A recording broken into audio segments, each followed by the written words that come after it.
कैकेयी ने राम को वनवास क्यों भेजा? प्रभु श्री राम को 14 वर्ष का वनवास हुआ था।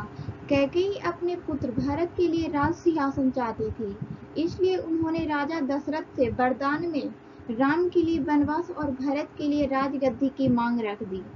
राजा दशरथ वचनबद्ध थे, सो उन्होंने मजबूरन मन से दोनों मांगें पूरी करनी पड़ी। कैकेयी से बस एक गलती हुई थी कि वह मंथरा की बातों में आ गई। एक बार युद्ध के दौरान राजा दशरथ के प्राण संकट में थे, तब कैकेयी ने ही उनकी मदद की थी। उस युद्ध में वह भी राजा दशरथ के साथ गई थी।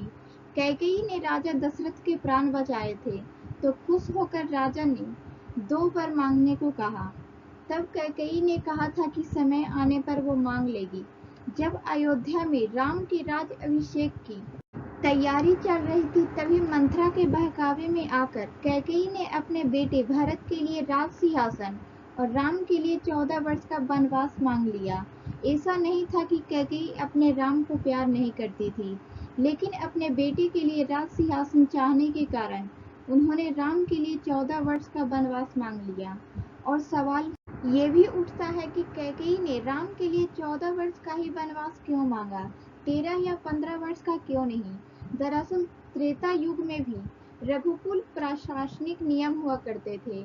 यदि कोई राजा अपनी गद्दी 14 वर्ष तक छोड़ देता है और वापस नहीं आता है, तो वह राजा बनने का अधिकार खो देगा। यही कारण है कि कैकेयी ने राम के लिए 14 वर्ष का ही वनवास मांगा। प्रभु श्री राम भी कैकेयी को बहुत प्रेम करते थे, इसलिए उन्होंने कैकेयी माँ की इच्छा पूरी कर दी। उनके साथ उनकी पत्नी सीता और छोटे भाई लक्ष्मण भी वनवास को गए। हालांकि भरत खुद गद्दी पर कभी नहीं बैठे। यदि अब तक हमारे चैनल को सब्सक्राइब नहीं किया है, तो हमारे चैनल को सब्सक्राइब कर ले ताकि इस तरह की वीडियो हमेशा देख सकें।